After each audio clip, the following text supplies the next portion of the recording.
My first day on the job here was May 1, so as I tell everyone, May 1 was day one.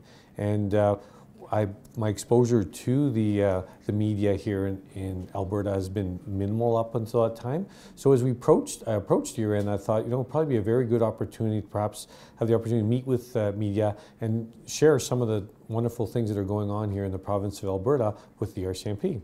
So one of the initiatives that we've implemented here in Alberta is a crime reduction initiative. We've always had crime reduction, and it's looked differently in different parts of the province. So upon my arrival here, I looked at where our crime reduction was positioned, and I've actually elevated it into our criminal operations area, which is really our lifeblood. That's where the operations of the RCMP run here within the province. I always say if it's important to me, make it someone's job. So I appointed Superintendent John Bennett as the head of our crime reduction unit.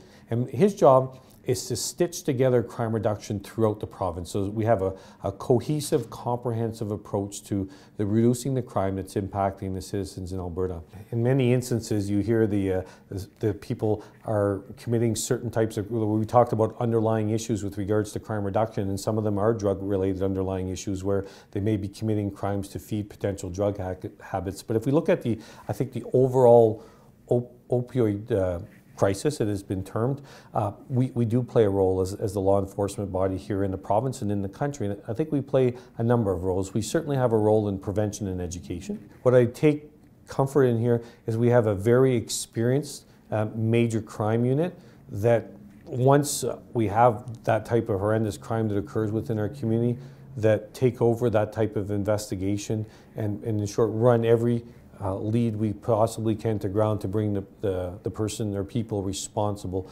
So we've had, you know, once we share the stats with you with regards to numbers, I think we also need to share how we're doing with regards to solving. And some of them are, a murder investigation is never closed. They're always open and they're always continually investigated. So sometimes, you know, our leads may dry up a bit, but sometimes all of a sudden it just takes one phone call to really start pushing that investigation in a direction again.